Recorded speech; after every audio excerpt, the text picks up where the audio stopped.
Hello बच्चों, क्या हाल चाल? सब बढ़िया? पढ़ाई लिखाई चल रही है? तो क्या आपने पिछला लेक्चर देखा ह्यूमन रिप्रोडक्शन का? लेक्चर 24 नहीं देखे हैं, जिसमें आपको इम्प्लांटेशन के बारे में बताए थे। यदि आपने अभी तक नहीं देखे हैं तो उसे देखिए, डिस्क्रिप्शन में लिंक है और इंड स्क्रीन पे भी वीडियो मिल जाएगी। क्या कहते हैं कि आई बटन में भी लिंक दे दी जाएगी, देखिए आ गए होंगे। ठीक, तो मैं अनिल कुमार मेहता आपका पुनः स्वागत करते हैं हमारे और आपके सुंदर सा यूट्यूब चैनल केमिस्ट्री वाला ए के मेहता या फिर JL science mission human reproduction 25th lecture के साथ, जिसमें आज हम लोग अध्ययन करेंगे एम्ब्रियोनिक डेवलपमेंट, भ्रूण विकास के बारे में। किसके बारे में? भ्रूण विकास। कल तो हम लोग भ्रूण बना लिए थे, इम्प्लांट भी कर दिए थे। भ्रूण विकास, कब तक भ्रूण कहते हैं, कब फीटल कहते हैं? नहीं, ये बात आती है, बड़ी समस्या है, गंभीर है। भ्रूण विकास के बारे में हम लोग देख रहे हैं ह्यूमन रिप्रोडक्शन में। तो आज इसके अंतर्गत हम लोग क्या क्या देखेंगे? तो सबसे पहले देखेंगे प्लासेंटा। प्लासेंटा। दूसरा नंबर पर क्या देखेंगे? ब्लास्टुलेशन। ब्लास्टुलेशन। उसके बाद क्या देखेंगे? गैस्ट्रुलेशन।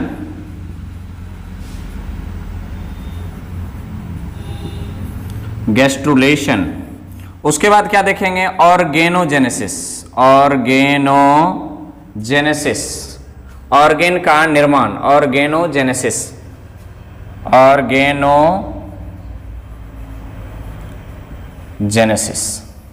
ये महत्वपूर्ण 4 टॉपिक कवर करनी है आज हम लोगों को एम्ब्रियोनिक डेवलपमेंट के अंतर्गत। Placenta, blastulation, gastrulation and organogenesis. तो आइए पिछले लेक्चर को इससे क्या करते हैं, कनेक्ट करते हैं और जोड़ते हैं। कनेक्ट करते हैं और जोड़ते हैं। पीछे आपने देखा कि यूटेराइन कैविटी में, पीछे आपने देखा कि यूटेराइन कैविटी में फीटस आकर के फिट हो गया।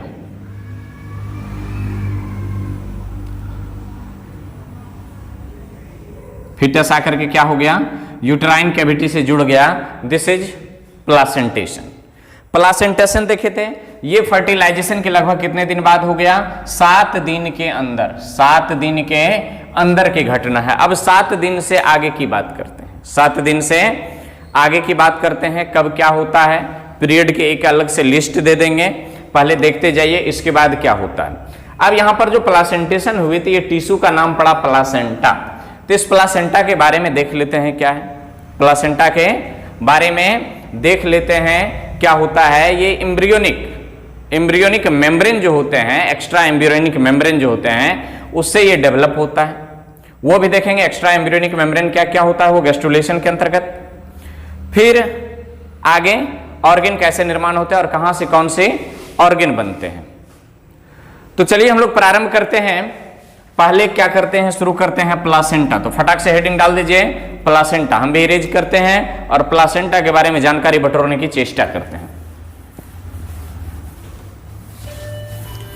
तो हेडिंग दीजिए प्लासेंटा।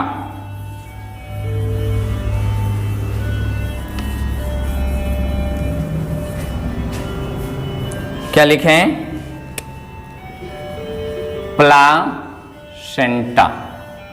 प्लासेंटा को अपरा या रज्जु भी कहा जाता है। प्लासेंटा क्या है कि एक फाइब्रो इलास्टिक टिश्यू है।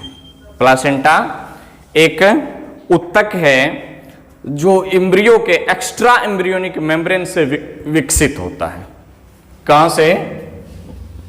यह एक प्रकार के उत्तक टिश्यू है जो एक्स्ट्रा, आगे आने वाले हैं, एक्स्ट्रा एम्ब्रियोनिक मेम्ब्रेन से विकसित होते हैं तथा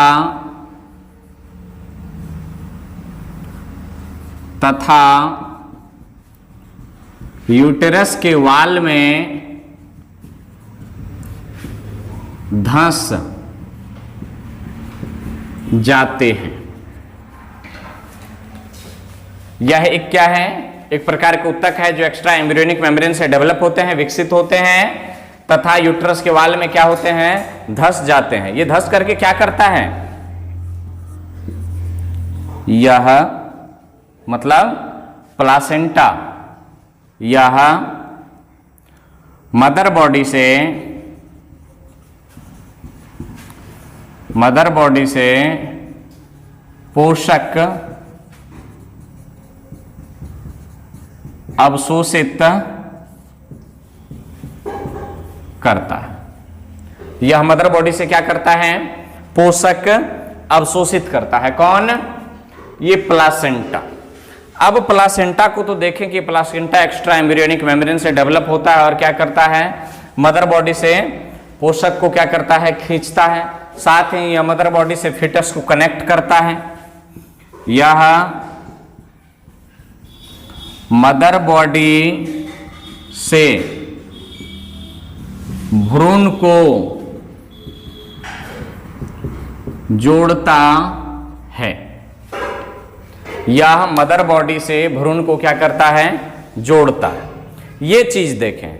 अब प्लासेंटा जब डेवलप होते हैं, प्लासेंटा पूर्ण रूप से विकसित हो जाते हैं लगभग 11 सप्ताह के बाद। 1 सप्ताह के बाद प्लासेंटा का प्लासेंटा विकसित होता है। याद रखें, प्लासेंटा की उत्पत्ति फर्टिलाइजेशन से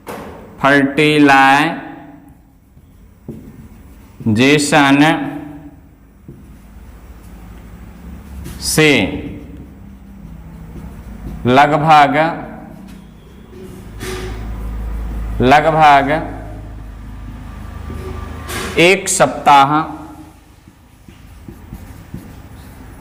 1 सप्ताह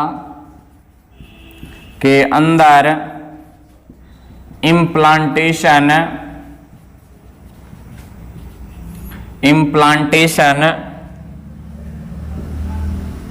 के दौरान होता है।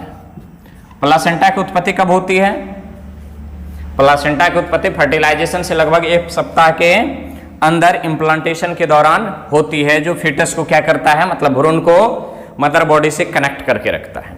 उसके बाद क्या करता है, ये प्लासेंटा लगभग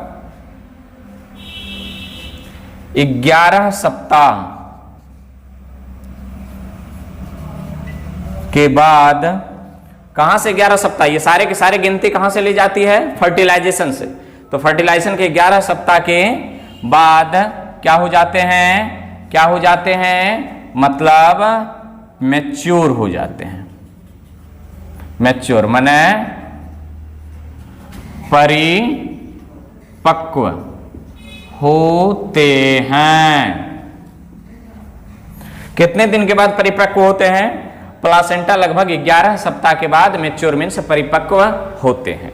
11 सप्ताह बोले तो 11 सप्ताह 77, लगभग 2-2.25 महीने के बाद 77, 60, 77, 1.5 महीने के बाद, 2.5 महीने के बाद क्या हो जाते हैं, प्लासेंटा एकदम मैच्योर हो जाते हैं। तो 0 से लेकर के प्लस 2.5 महीने तक, मतलब 3 महीने की अवस्था तक जो होते हैं प्लासेंटा इमेच्योर रहते हैं। इस बीच में गर्भपात हाईली रिस्की होता है, एकदम मतलब नॉर्मल वे में भी क्या हो सकते हैं, एबॉर्शन हो सकती है। तो ध्यान रखेंगे इस बात को। तो 11 सप्ताह के बाद प्लासेंटा जब मैच्योर हो जाती है तो एबॉर्शन होने की चांस नहीं बने रहते हैं। तो एक बार इसको नोट कर लीजिए, देखते हैं कि मैच्योर प्लासेंटा आखिर करता क्या क्या है। तो फटाक से इनको नोट कर लीजिए, 1 2 3।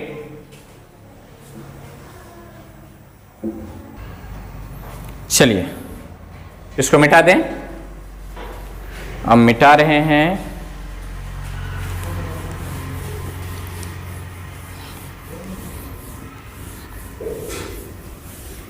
प्लासेंटा की उत्पत्ति फर्टिलाइजेशन के जस्ट बाद, फर्टिलाइजेशन के इम्प्लांटेशन के दौरान, मतलब प्लासेंटा से ही इम्प्लांटेड होता है। समझिए कि ये जड़ है, भ्रूण का क्या है, जड़ है। जो यूट्रस रूपी वाल में ये धंस जाता है और वहां से न्यूट्रिशन अवशोषित करता है। अब देखिए प्लासेंटा से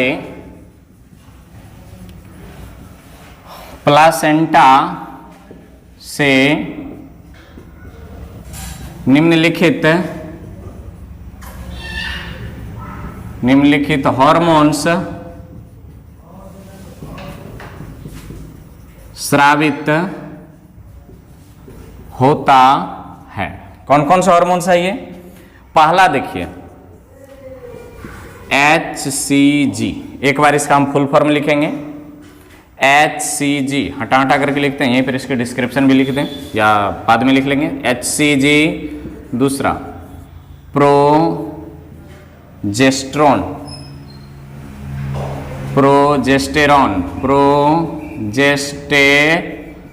पहले भी आ चुका है कॉर्पस ल्यूटियम से।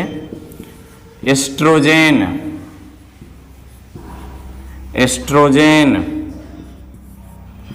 रिलैक्सिन,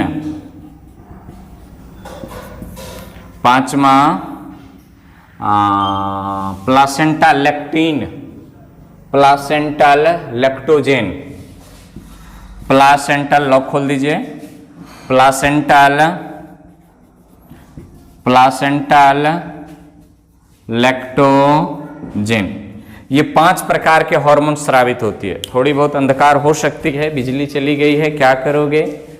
बिजली चली जाएगी फिर अंधेरा ही अंधेरा हो। चलिए दिखाई तो पड़ रहा है, चलेगा, दौड़ेगा एकदम। लॉक खुले रहने दीजिए, एडजस्ट कर लेंगे। तो प्लासेंटल लैक्टोजेन स्रावित होता है। HCG, progesterone, oestrogen, relaxin, placental. अब कौन कब स्रावित होता है? ये दोनों कब और ये कब? तो इसका पहले नाम लिख लीजिए, हुमेन कोरियोनिक गोनाडो देख लेते हैं। Human chorionic gonadotropin hormones, human chorionic gonadotropin,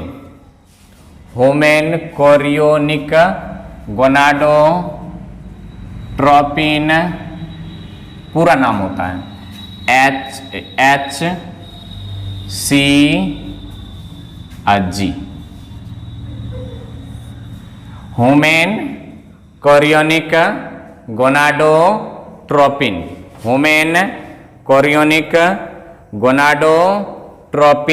human chorionic CH, देखिए यहां पर CH है, कोरियोनिक,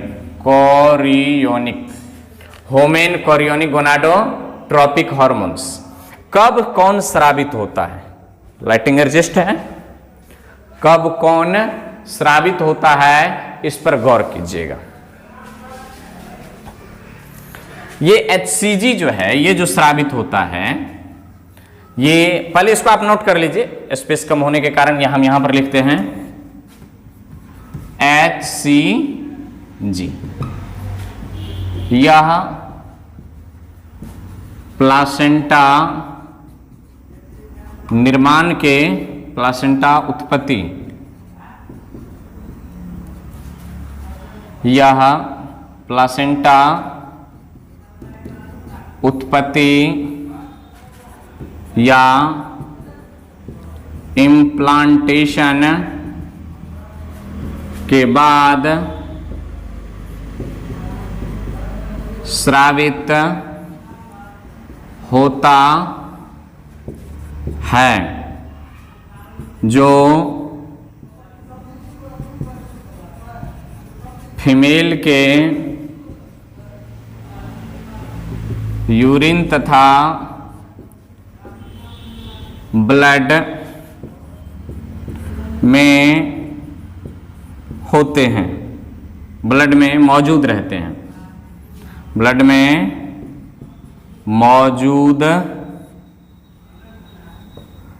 मौजूद रहते हैं। ये करता क्या है? HCG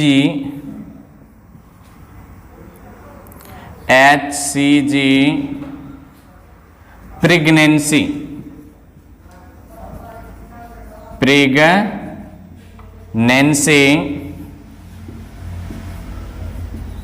कन्फर्म करता है। प्रेगनेंसी कब कन्फर्म करता है, कैसे? अब जैसे इम्प्लांटेशन हुआ, तुरंत आज फर्टिलाइजेशन हुआ, आज चेक करवाइएगा, जांच करवाइएगा, पता ही नहीं चलेगा कि गर्भवती है कि नहीं है, प्रेग्नेंट है कि नहीं है। जब फर्टिलाइजेशन हुआ 1 सप्ताह के बाद पता ही नहीं चलता है कि प्रेग्नेंट है कि नहीं है, पता ही नहीं चला। यदि ऐसी स्थिति आती है तो 1 सप्ताह के बाद, मतलब फर्टिलाइजेशन के 1 सप्ताह के बाद प्लासेंटा का निर्माण होता है। जैसे ही प्लासेंटा की उत्पत्ति होती है, प्लासेंटा से HCG हार्मोन स्रावित होता है। तब क्या करते हैं, फीमेल के यूरिन या ब्लड को क्या करते हैं कि प्रेगनेंसी टेस्ट किट पर डाल दिया जाता है, तो पता चलता है कि प्रेग्नेंट है कि नहीं है। प्रेगनेंसी के टेस्ट को क्या कहते हैं? प्रेगनेंसी टेस्ट को ग्रेविडेक्स ग्रेविडेक्स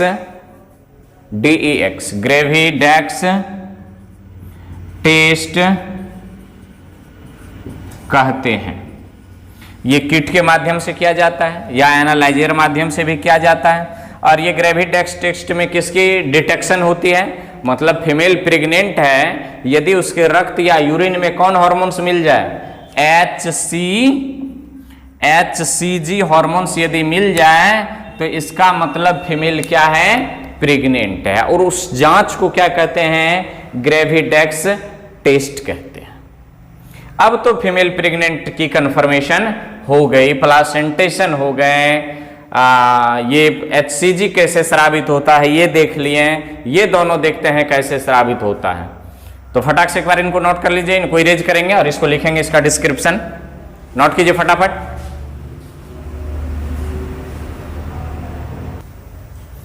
चलिए, तो प्रेगनेंसी टेस्ट को क्या कहते हैं, ग्रेविडेक्स टेस्ट कहते हैं। VVI मार्का लगा करके रखेंगे।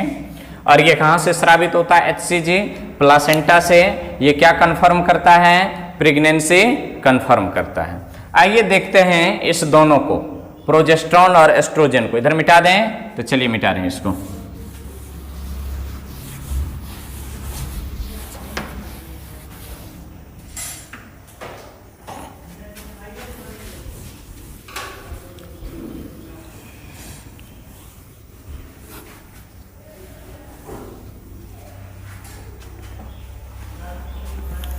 रिलैक्सिन प्रोजेस्टेरॉन तथा एस्ट्रोजेन मैच्योर प्लासेंटा से स्रावित, मैच्योर जैसे ही लग गया इसका मतलब 11 सप्ताह के बाद स्रावित होता है, जो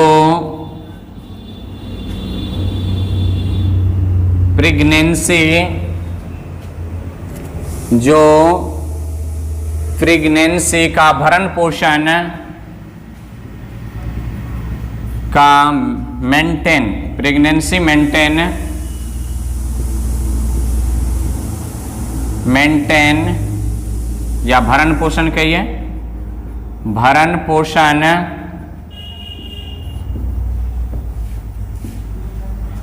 करता है। तो प्रेगनेंसी मेंटेन करने वाले हार्मोन्स कौन कौन, प्रोजेस्टेरॉन एंड एस्ट्रोजन, जो कहां से स्रावित होते हैं, प्लासेंटा से। ये कब स्रावित होते हैं, तो मैच्योर प्लासेंटा से, मतलब 11 सप्ताह के बाद। 11 सप्ताह के बाद, जैसे ही मैच्योर टर्म आया तो 11 सप्ताह के बाद, इसलिए कि मैच्योरिटी जो प्राप्त करता है प्लासेंटा वो कब, तो 11 सप्ताह के बाद। आइए यहां पर लिखते हैं, आप लोग उसके जस्ट नीचे लिखेंगे रिलैक्सिन तथा प्लासेंटल लैक्टोजेन प्रेगनेंसी के दौरान, प्रेगनेंसी के लेटर फेज या लास्ट फेज कहिए ना,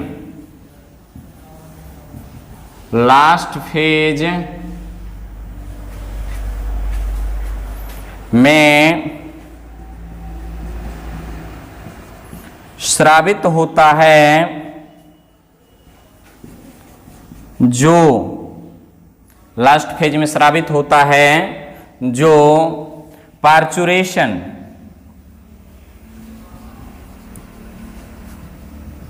पार्चुरेशन बोले तो चाइल्ड बर्थ में मदद करता है। रिलैक्सिन तथा प्लासेंटल लैक्टोजेन प्रेगनेंसी के लास्ट फेज मतलब अंतिम चरण में स्रावित होता है जो पार्चुरेशन मतलब चाइल्ड बर्थ में मदद करता है। ये रिलैक्सिन हार्मोन्स जो है ये चाइल्ड बर्थ से पहले स्रावित होता है और ये प्यूबिक सिम्फेसिस जो होता है यहाँ पर मतलब हड्डी ऊपर वाला, उस हड्डी को लूज कर देता है। जैसे ही लूज करता है तो बच्चे जन्म ले लेते हैं, उसमें ये मदद करता है। तो फटाक फटाक नोट कर लीजिए, शायद प्लासेंटा फिनिश। उसके बाद हम लोग आगे बढ़ेंगे। चलिए ये समाप्त हो गई, अब इसको इरेज करते हैं। हेडिंग डालिए ब्लास्टुलेशन, नंबर हेडिंग देंगे ब्लास्टुलेशन, ब्लास्टुलेशन, ब्लास्टुलेशन। मोरूला के बाद क्या होता है, ब्लास्टुला का डेवलपमेंट होता है, ब्लास्टुला का डेवलपमेंट होता है। तो क्या कहेंगे, ब्लास्टुला फेज में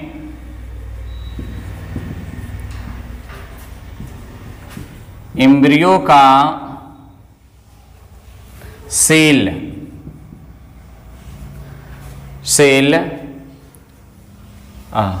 ब्लास्टुला फेज में एम्ब्रियो पोषक पदार्थ, पोषक अवशोषित कर,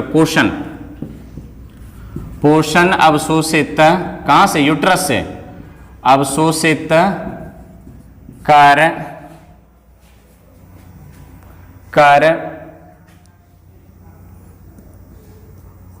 बड़े हो जाते हैं।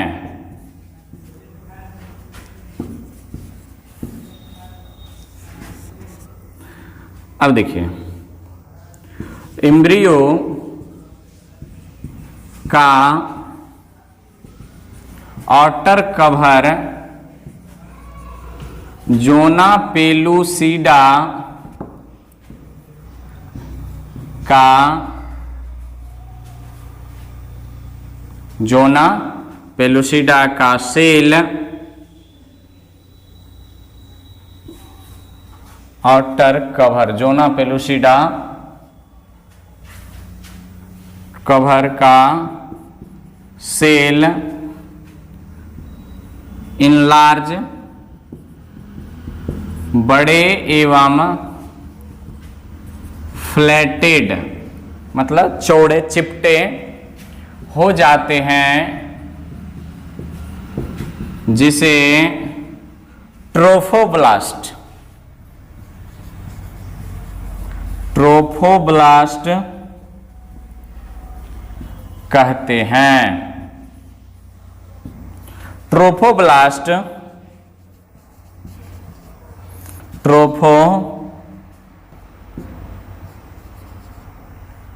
ट्रोफोब्लास्ट में छिद्र होते हैं जिससे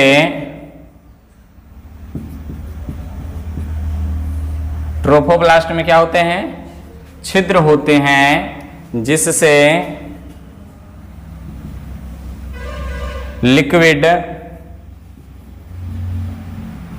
ब्लास्टुला के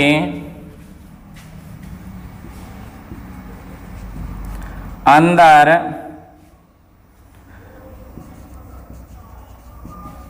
ब्लास्टोसील में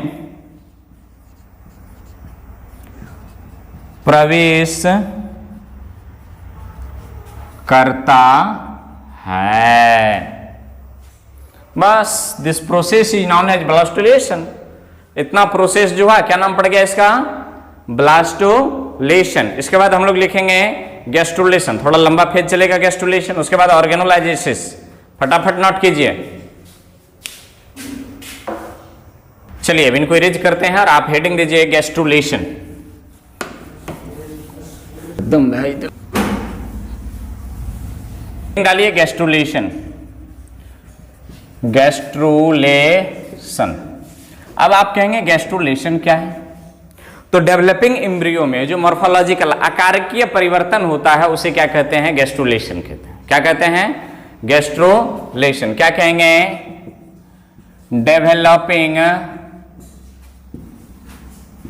एम्ब्रियो में होने वाली, कौन वाले? होने वाली मॉर्फोलॉजिकल, मतलब आकार की, मॉर्फोलॉजिकल बोले तो आकार की, मॉर्फोलॉजिकल बोले तो आकार की, मॉर्फोलॉजिकल, मॉर्फोलॉजिकल का मतलब होता है आकार की, आकार की, आकार की परिवर्तन, परिवर्तन को गैस्ट्रुलेशन, गैस्ट्रुलेशन कहते हैं। क्या कहते हैं?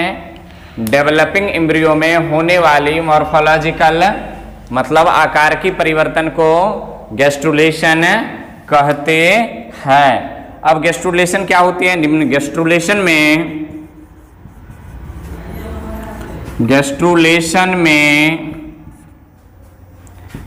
निम्न घटनाएं होती है।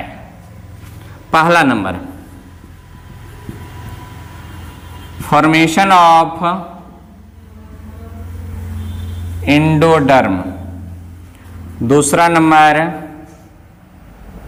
Formation of embryonic, formation of endoderm, embryonic disc, development of embryonic disc, development, साथ साथ लिखिए, डेवलपमेंट ऑफ एम्ब्रियोनिक डिस्क। तीसरे नंबर की घटना, formation of, formation of ectoderm. चौथे नंबर की घटना, चौथे नंबर की घटना amniotic cavity, development of,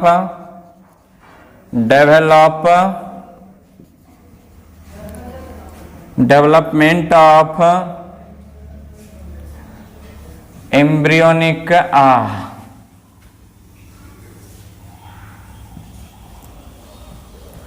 amniotic cavity and amniotic membrane, amniotic membrane, embryotic membrane. पांचवा और अंतिम, extra embryonic membrane, development of, development of extra embryonic membrane. इतनी घटनाएं होती है गैस्ट्रुलेशन में। पहले formation of endoderms, development of embryonic disc, formation of ectoderm, development of amniotic cavity and amniotic देख लेते हैं, एमनियोटिक, ठीक, amniotic cavity and amniotic membrane, और उसके बाद है development of extra embryonic membrane. तो एक बार इसको आप फटाक से नोट कर लीजिए और बारी बारी से इसको देखते जा रहे हैं क्या होता है। तो एक बार इसको आप क्या कर लीजिए, एक बार नोट कर लीजिए। चलिए इसको लिख लिए हैं, अब बारी बारी से देखते हैं फॉर्मेशन ऑफ एंडोडर्म कैसे होता है, डेवलपमेंट ऑफ एंडोडर्म कैसे होता है, एक्टोडर्म कैसे होता है। चलिए तो पहला हेडिंग दे देंगे, क्या है, फॉर्मेशन ऑफ एंडोडर्म। और बोल बोल करके हम लिखाते जा रहे हैं, आप क्या बार बार से लिखते जाए, बट हम नहीं लिखेंगे, तुम लोग लिखो, हम नहीं लिखेंगे। चलो लिखो, हेडिंग दिया formation of endoderm. Formation of endoderm लिखो, ब्लास्टुला के सभी ब्लास्टोमियर,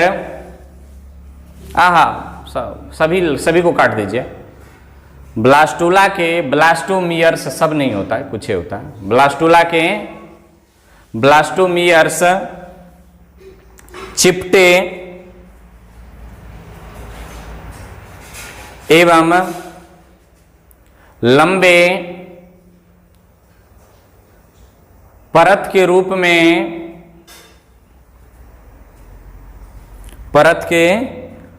में ब्लास्टोसील के चारों ओर, देखिए इससे पहले सब चीज यूज किए हुए हैं स्पेलिंग, इसलिए कहते हैं ना कि याद कीजिए। ब्लास्टोसील के चारों ओर, ब्लास्टोसील के चारों ओर क्या लिख रहे थे, एक बार शुरू से सुन लीजिए। ब्लास्टुला के ब्लास्टोमियर लंबे चिपटे एवं लंबे परत के रूप में ब्लास्टुला के चारों ओर विकसित होते हैं,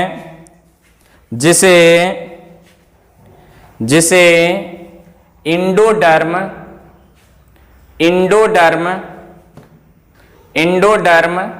कहते हैं। लिख लिए नेक्स्ट पॉइंट में, इंडोडर्म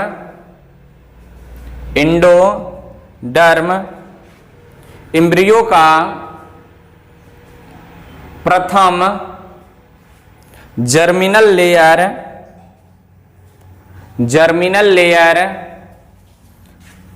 है। इंडोडर्म एम्ब्रियो का प्रथम जर्मिनल लेयर है।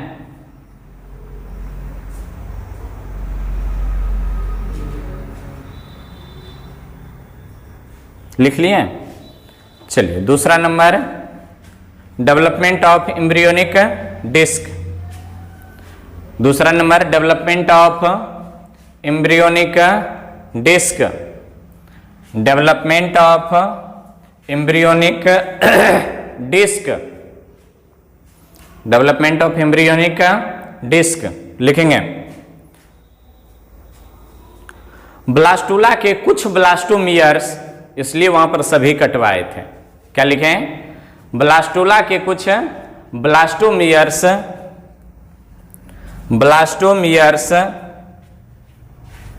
ब्लास्टुला के कुछ ब्लास्टोमियर्स नियमित रूप से व्यवस्थित होकर डिस्क नुमा संरचना का निर्माण करता है। डिस्क नुमा संरचना का निर्माण करता है, जिसे एम्ब्रियोनिक डिस्क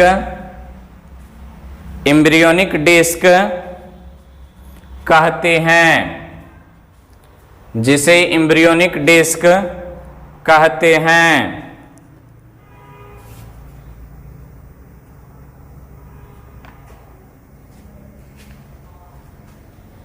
लिख लिए। तीसरा नंबर हेडिंग देंगे, formation of ectoderm. Formation of ectoderm. Formation of ectoderm लिखिए। Embryonic disc embryonic disc trophoblast, याद कीजिए पहले तो ट्रोफोब्लास्ट से चर्चा किए थे ब्लास्टुला में, ट्रोफोब्लास्ट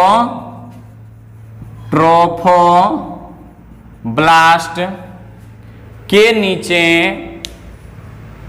ट्रोफोब्लास्ट के नीचे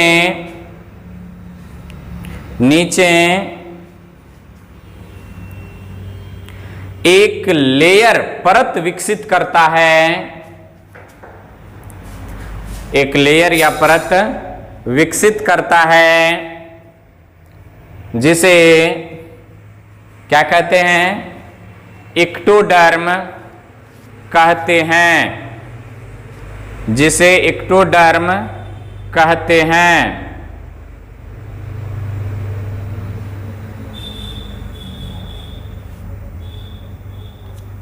लिख लिए?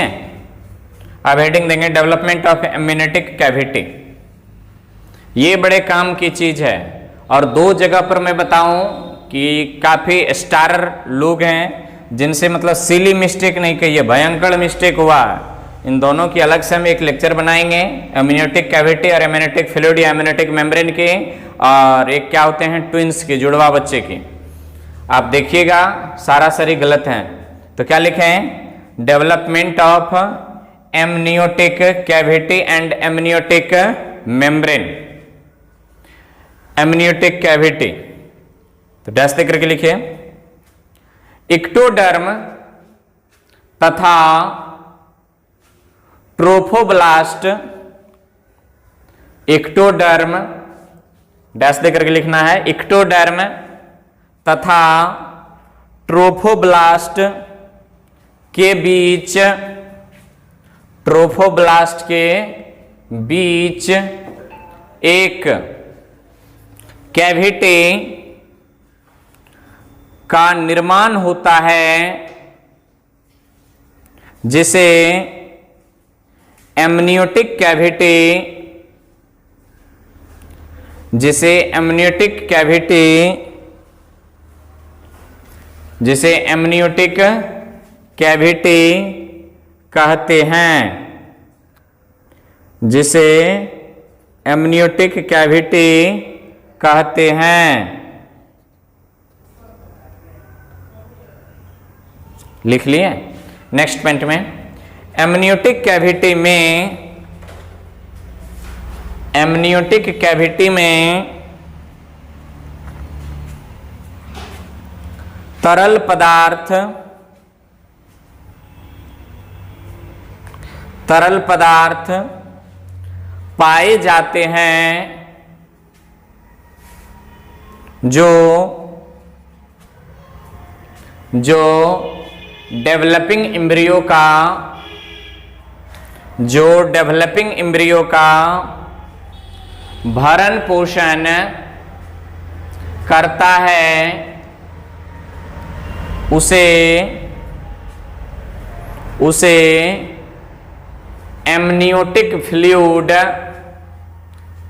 उसे एम्नियोटिक फ्लूइड कहते हैं, उसे एम्नियोटिक फ्लूइड कहते हैं। लिख लिए? नेक्स्ट पॉइंट में एरो दे करके, एम्नियोटिक फ्लूइड मेम्ब्रेन से ढके होते हैं, मेम्ब्रेन से ढके होते हैं,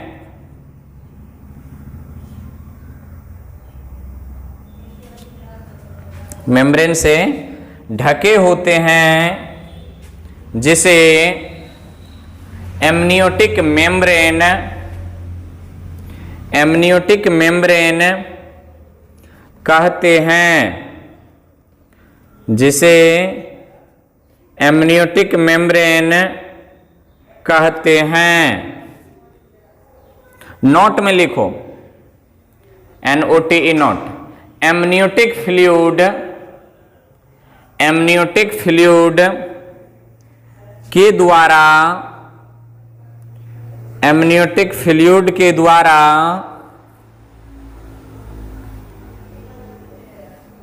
क्या लिखें, एम्नियोटिक फ्लूइड के द्वारा जेनेटिक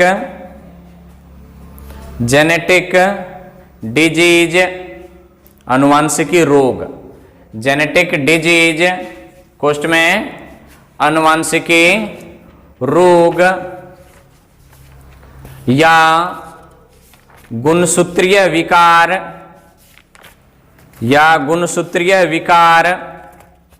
दूर किया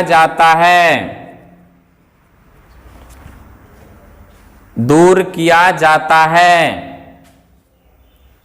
जिसे एमनियोसेंटेसिस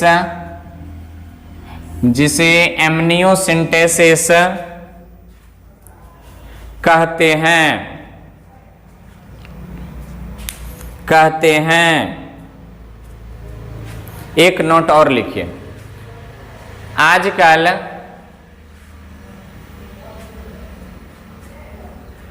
एमनियोसेंटेसिस तकनीकी का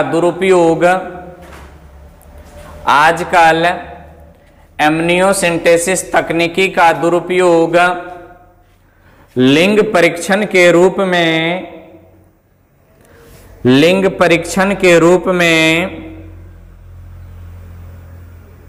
किया जाता है।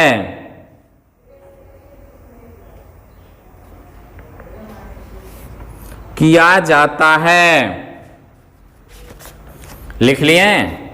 अब लिखेंगे फॉर्मेशन ऑफ, नोटबंद के बाद डेवलपमेंट है, development of extra embryonic membrane, extra embryonic membrane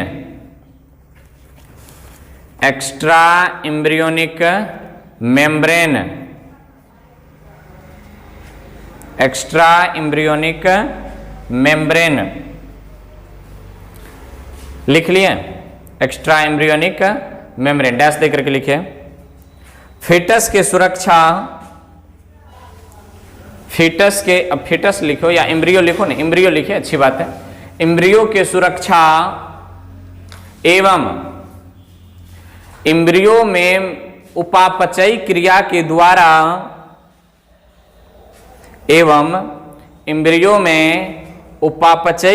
के द्वारा उत्पन्न अवशिष्ट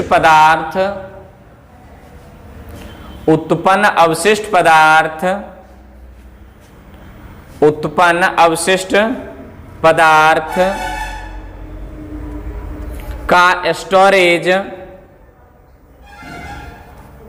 उत्पन्न एम्ब्रियोनिक वेस्टेज पदार्थ के स्टोरेज के लिए विकसित मेम्ब्रेन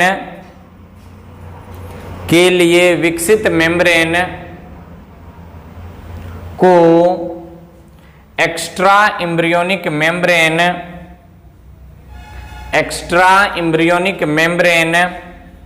कहते हैं।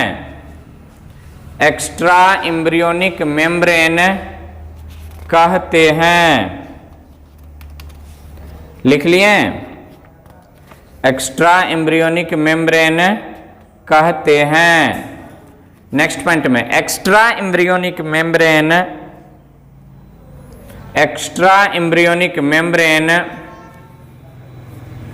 को फीटल मेम्ब्रेन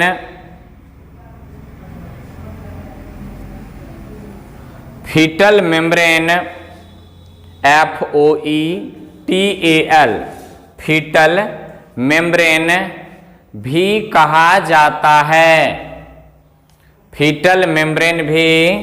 कहा जाता है। लिख लिए? नेक्स्ट पॉइंट में फीटल मेम्ब्रेन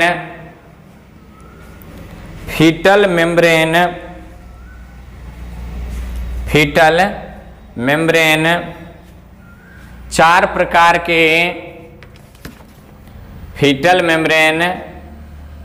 प्रकार के चार या तीन 1 2 3 4 चार प्रकार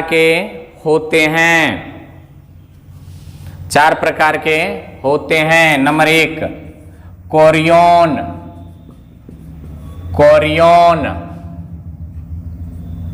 कोरियन लिखें, डैश देकर के लिखें। यह फीटस का FOETUS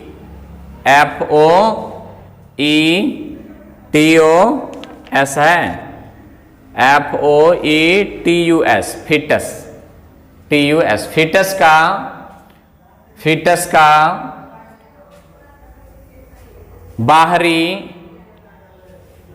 बाहरी मेम्ब्रेन है जिससे प्लासेंटा विकसित होता है, जिससे प्लासेंटा विकसित होता है, जिससे प्लासेंटा विकसित होता है। लिख लिए। दूसरा नंबर इसी में लिखिए, यह सभी वर्टिब्रेट में पाए जाते हैं। यह सभी वर्टिब्रेट में पाए जाते हैं। नेक्स्ट पॉइंट में सभी वर्टिब्रेट में पाए जाते हैं। दूसरा नंबर क्या लिखे, एम्नियोटिक, ये सभी वर्टिब्रेट में प्लासेंटा फॉर्मेशन प्लासेंटा करते हैं। चलिए दूसरा नंबर लिखेंगे एमनियोन, AMNION,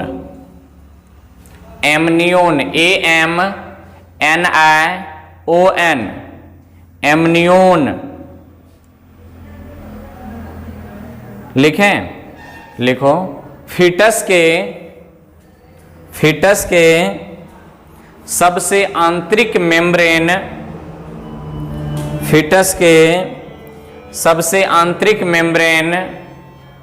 को एमनियोन या एमनियोटिक मेम्ब्रेन कहते हैं। एमनियोटिक मेम्ब्रेन कहते हैं। अगला नंबर एलांटोइस, LLANTOIS,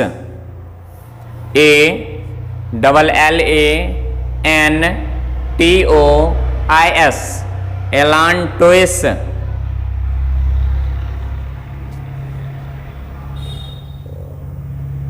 लिख लिए। लिखो, यह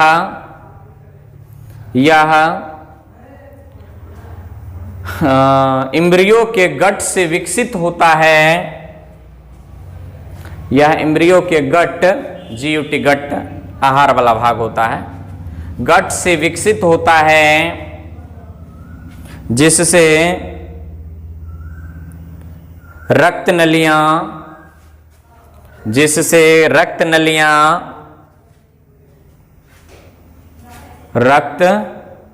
नलियां प्लासेंटा तक पहुंचती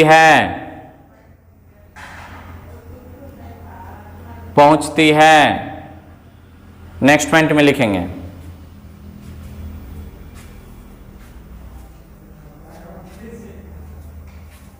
नोट में लिखेंगे एग, EGG, देने वाली जंतु, देने वाली मेमेल्स, एग देने वाली मेमेल्स, कॉमा रेप्टाइल तथा बर्ड में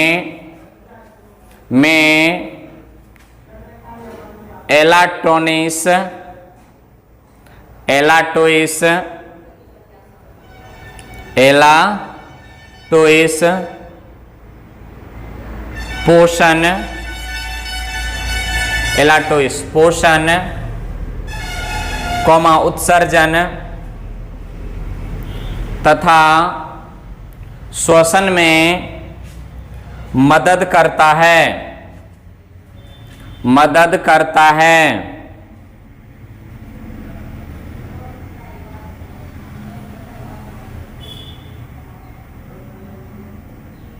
मदद करता है। नेक्स्ट पॉइंट में, नेक्स्ट पॉइंट या अगला नंबर लिखे ना, यॉकसेक, यॉकसेक, YOLK, यॉक सेक, SAC, YOLK, यॉक सेक, यॉक सेक, डैश देकर के लिखेंगे। एम्ब्रियो में एलांटोइस, इससे पहले लिखा है एलांटोइस, एम्ब्रियो में एलांटोइस के निकट sac like structure, sac like structure पाए जाते हैं, पाए जाते हैं, जिसे जिसे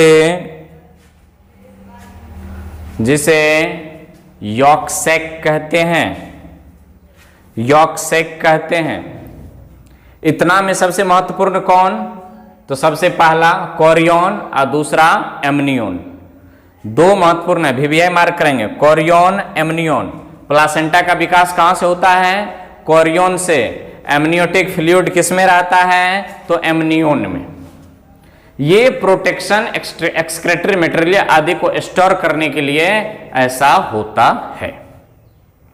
शायद वीडियो की लेंथ लंबी होती जा रही है, नहीं, एक बहुत बड़ा भूभाग जो रह गया इसका, ऑर्गेनोजेनेसिस, मतलब ऑर्गेन का निर्माण। तो कितने लेयर हुए एम्ब्रियो में अभी तक? Meso, ectoderm, endoderm, mesoderm. पिछले लेक्चर में बताए थे कि मीजोडर्म जो होता है वो इक्टोडर्म और इंडोडर्म के मध्य उनके ही सेल से सिक्रेट होता है, मतलब डेवलप होता है। तो इक्टोडर्म, इंडोडर्म और मीजोडर्म से हमारे कौन कौन से अंग विकसित होते हैं? जैसे हृदय है, लीवर है, किडनी है, आहार नाल है, दांत, आंख, कान, नाक, मुंह इत्यादि। ये सब किन भाग से ओरिजिनेट होता है, इसके बारे में अगले लेक्चर में हम लोग 26 में देखेंगे। किस में देखेंगे? 26 में देखेंगे। तो जितने लिखाए गए हैं इसको आप रिवाइज करते चलिए, सारे वीडियो को रिवीजन मारते चलिए, मतलब जो आप नोट तैयार कर लिए उसको पढ़ते चलिए, और पढ़ाई में किसी प्रकार की कोताही नहीं। All the best.